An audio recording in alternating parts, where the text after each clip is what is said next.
Assalamualaikum warahmatullahi wabarakatuh. Jumpa lagi bareng saya Pak Bowo, masih di channel yang sama yaitu channel kelas online. Channel yang memberikan informasi pembelajaran bagi sobat belajar dimanapun Anda berada. Pada kesempatan kali ini saya akan membahas mengenai protista dan fungi. Fungi itu jamur gitu ya. Nah, ini adalah materi pembahasan di kelas 7 ya. Pada subpokok bahasan klasifikasi makhluk hidup. Beberapa waktu yang lalu saya sudah mengupload video yaitu tentang klasifikasi dan binomial nomenklatur. Kemudian saya lanjutkan pada video berikutnya yang kemarin yaitu kita bahas mengenai Kingdom Monera. Nah, pada kesempatan kali ini kita lanjut ke pembahasan protista dan fungi. Baik, langsung saja kita mulai pembahasannya. Yang pertama kita akan bahas dulu mengenai ciri-ciri dari Kingdom Protista. Ciri dari Protista itu yang pertama makhluk hidup uniseluler dan multiseluler. Berarti dalam hal ini ada yang uniseluler itu berarti terdiri dari satu sel dan ada yang multiseluler. Berarti dalam hal ini dia terdiri dari lebih dari satu sel. Tipe sel eukariotik. Eukariotik ini berarti dia sudah memiliki membran inti atau inti selnya telah memiliki membran. Ada yang bersifat aerob dan ada yang bersifat anaerob. Aerob itu berarti dia membutuhkan udara apabila dia hidup bebas. Ada juga yang bersifat anaerob, misalnya pada protista yang hidupnya dengan cara bersimbiosis. Hidupnya di air atau tempat lembab. Hidup bebas dan ada pula yang bersimbiosis. Jadi ada yang hidup di alam bebas, ada juga yang bersimbiosis gitu atau hidupnya bersama dengan makhluk hidup lain. Ada 3 klasifikasi dari protista ya. Ada 3 klasifikasi dari protista. Yaitu yang pertama ada protista mirip hewan, yang kedua ada protista mirip tumbuhan, lalu yang ketiga adalah protista mirip jamur. Nah, ini contoh atau gambar dari macam-macam Kingdom Protista yang akan kita bahas satu-satu. Jadi fokus pembahasannya ini ya. Protista mirip hewan, protista mirip tumbuhan, dan juga protista mirip jamur.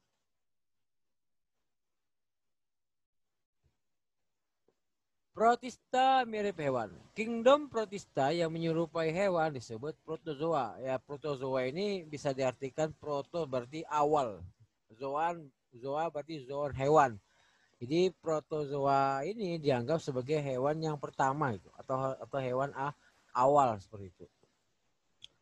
Protozoa adalah organisme bersel pada saat berukuran mikroskopis. Jadi nanti ada yang bentuknya bersel tunggal, ada yang multiseluler. Jadi kalau protozoa ini kebanyakan bersel tunggal seperti itu. Protista menyerupai hewan berkembang biak secara seksual dan aseksual. Ya, biasanya kalau aseksual itu atau tanpa melalui perkawinan bisa melalui membelah diri gitu ya, atau kalau yang seksual bisa melalui proses konjugasi. Konjugasi itu pertukaran materi genetik melalui jembatan konjugat.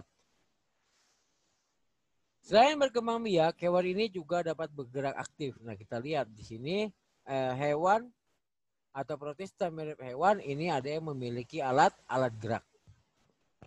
Berdasarkan alat geraknya dapat dibedakan menjadi beberapa filum, yaitu ada filum atau ada kelas. Saya ulangi, berdasarkan alat geraknya filum protozoa itu dibagi menjadi 4 kelas ya. Jadi kalau dilihat dari alat gerak, nah itu bisa dibagi menjadi 4. Yang pertama rhizopoda. Rhizo itu berarti semu, poda atau podos berarti kaki. Maka rhizopoda berarti kaki semu. Cara ngapalnya gitu. Rhizo itu berarti kaki, poda itu asal katanya dari podos berarti semu. Maka rhizopoda berarti kaki semu. Ya, contoh dari rhizopoda adalah amuba nih, amuba. Amuba ini kelihatannya memiliki kaki. Padahal dia tidak memiliki kaki yang sebenarnya. Jadi kalau bergerak seolah-olah dia memiliki kaki. Padahal ini bukan kaki dalam arti sebenarnya. Makanya disebut dengan kaki semu. Ya. Yang kedua ada kelas ciliata. Cilia itu bulu getar. Berarti hewan protista yang memiliki atau alat geraknya berupa bulu getar. Ini contohnya. Ini contohnya adalah Paramecium atau mungkin kalian pernah dengar istilah Paramecium caudatum. Nah, ini Paramecium. Paramecium itu memiliki silia, ini namanya silia. Silia ini semacam rambut, ya. Rambut-rambut ini bergetar, ya bergetar seperti ini, mendayung ketika dia bergerak. Yang namanya silia. Nah, ini ada kata silia, bukan silia nama orang, bukan. Tapi silia di sini yang dimaksud adalah rambut getar gitu ya. Rambutnya bisa bergetar. Yang bergetar seperti kalau kita lihat ya, kalau saya biasanya analogikan kalau ada perahu panjang gitu ya, yang didayung banyak orang. Nah, dayungnya itu saya analogikan sebagai silianya, yang menggerakkan si silia ini maju atau mundur. Nah, kemudian ada flagellata. Flagel itu bulu cambuk. Ini flagella, bulu cambuk. Ya, makanya karena itu dia disebut dengan flagellata. Contohnya Euglena viridis. Ya, disebut flagellata karena alat geraknya berupa flagel. Flagel ini bulu cambuk. Ya, jadi dia bergerak dengan cara mencambuk. Nah, ini kalau dia ini mau bergerak, ini digerakkan ke depan, ditarik. Ya, seperti kayak kita mencambuk dulu. Nah, kemudian ada sporozoa. Sporozoa ini adalah protista mirip hewan yang tidak memiliki alat gerak tetapi bisa membentuk spora. Makanya disebut sporozoa. Contohnya Plasmodium vivax. Ini penyebab penyakit malaria. Ya. Nah, ini adalah protista mirip hewan. Selanjutnya adalah protista mirip tumbuhan. Jadi katakan mirip tumbuhan, ya bentuknya mirip tumbuhan. Ya, seperti kalian lihat di sini contoh gambarnya. Nah, ini kan contoh-contoh gambarnya. Nah, protista mirip tumbuhan ini memiliki ciri dia mirip tumbuhan multiseluler. Artinya dia terdiri dari banyak sel. Yang mana disebut dengan istilah alga atau ganggang. Ya, alga atau ganggang. Nah, protista mirip tumbuhan ini dibagi menjadi berdasarkan pigmen yang dimilikinya. Ya. Jadi dia dibagi berdasarkan pigmen atau warna yang dimilikinya. Yang pertama ada alga hijau. Alga hijau warnanya hijau ya, atau chlorophyta. Ya. Kloro itu berarti klorofil. Ya. Pita berarti tumbuhan. Ya. Itu. Berarti dia memiliki klorofil yang warnanya hijau seperti tumbuhan. Ya. Tumbuhan alga hijau itu memiliki klorofil A, B, dan karotin. Nah ini, sehingga warnanya bisa menjadi warna hijau. Selanjutnya ada lagi yang namanya alga emas. Ini alga emas. Alga emas ini mengandung klorofil A, C, karotin, dan xanthofil. Nah, kalau bedanya kalau yang hijau kan A, B, dan karotin. Sedangkan kalau alga emas, klorofil A dan C, karotin, dan xanthofil. Sehingga dia menghasilkan warna keemasan. Contohnya Diatomae, Ochromonas, dan Foucheria. Selanjutnya ada alga coklat. Nah, alga coklat ini namanya Pheophyta. Ya, alga coklat karena dia mengandung pigmen fucoxanthin, klorofil A dan C, violaxanthin, beta karotin, dan dia dinoxanthin. Contohnya sargassum. Ini sargassum. Ya. Lalu yang terakhir ada namanya Rhodophyta. Rhodophyta berarti alga merah. Karena alga ini mengandung pigmen phycoetrin, phycobilin, klorofil A dan B, karotenoid. Contohnya adalah Gracilaria. Ini Gracilaria. Ini kan warna merah. Ini merupakan bahan pembuat agar-agar. Nah, jadi kalau tadi di hewan diklasifikasikan atau dikelompokkan berdasarkan alat gerak, ya Ada rhizopoda, kakinya semu, rhizo berarti semu, podos berarti kaki. Ciliata karena alat gerak berupa cilia. Flagellata karena alat geraknya berupa flagella. Sporozoa karena dia mampu membentuk spora dan tidak menghasilkan, tidak memiliki alat gerak. Nah, seperti itu ya. Sedangkan pada protista mirip tumbuhan diklasifikasikan berdasarkan pigmen yang terkandung pada protista tersebut yang menyebabkan perbedaan warna. Ada alga hijau atau chlorophyta yang mengandung pigmen klorofil A, B, dan karotin. Ada contohnya ulva, spirogyra, chlorella, dan chlorococcum. Ada chrysophyta atau alga emas karena dia mengandung klorofil A, C, karotin, dan xanthofil. Contohnya diatomae, Acromonas, dan Vaucheria. Ini bukan AB ya, tapi lanjutan dari ini. Ya. Phaeophyta berarti alga coklat. Alga coklat berarti karena dia mengandung pigmen fucoxanthin, klorofil AC, violaxanthin, beta karotin, dan diadinoxanthin. Kemudian ada rhodophyta atau alga merah karena dia mengandung pigmen phycoetrin, phycobilin, klorofil A dan B dan karotenoid. Contohnya Gracilaria atau bahan pembuat agar-agar. Nah, jadi Gracilaria ini bahan pembuat agar-agar. Selanjutnya ada protista mirip jamur. Jadi dia bukan jamur ya, tapi termasuk dalam protista. Cuma bentuknya saja mirip jamur. Ada dua jenis, yaitu ada jamur lendir atau Myxomicota, ini Myxomicota, ya, dan juga jamur air atau Oomycota, tetapi bukan jamur sejati. Jadi dia pada organisme ini atau makhluk hidup ini hanya menyerupai bentuk jamur atau sporangia atau filamen yang menyerupai hifa. Jadi bentuknya saja yang menyerupai jamur, tapi aslinya bukan jamur, tetapi masuk ke dalam kelas protista, ya. Nah, ini kita bahas jamur beneran nih. Kalau tadi yang mirip jamur, sekarang kita bahas jamur betulan. Fungi atau istilahnya dalam bahasa Indonesia disebut dengan istilah jamur. Nah, tapi kalau bahasa Latinnya fungi. Jadi ceritanya jamur ini dulu awalnya masuk ke dalam kelas tumbuhan. Kalau dilihat-lihat kan memiliki ciri tumbuhan. Akan tetapi setelah diperhatikan ternyata jamur ini memiliki perbedaannya. Ya, mulai dari struktur tubuhnya, kemudian dari cara mendapatkan makanan, dan juga dinding selnya itu berbeda. Ya, kalau pada tumbuhan dinding selnya itu berupa selulosa, sedangkan pada jamur ini dia dinding selnya tersusun dari zat kitin. Nah, kalau tumbuhan cara mendapatkan makanannya dengan cara membuat makanan sendiri, ya, atau autotrop melalui proses fotosintesis, sementara pada jamur heterotrop, gitu kan? Nah, jadi berbeda ya, jadi memiliki perbedaan. Kalau pada tumbuhan memiliki klorofil, sedangkan pada jamur tidak. Nah, oleh karena itulah jamur dimasukkan ke dalam kelompok sendiri, ya, kingdom sendiri, yaitu kingdom fungi atau jamur. Apa saja ciri-ciri jamur? Yang pertama, jamur itu tidak memiliki klorofil.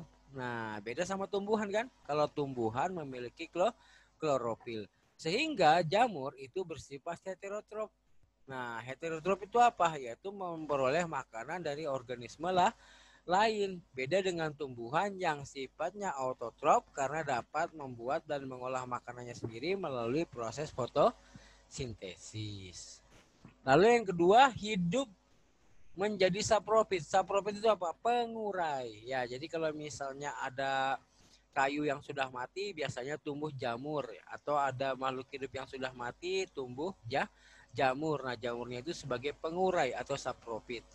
Kemudian parasit. Parasit ini berarti yang ikut atau mengambil dari makhluk hidup yang masih hidup ya, atau ada istilah inangnya gitu ya.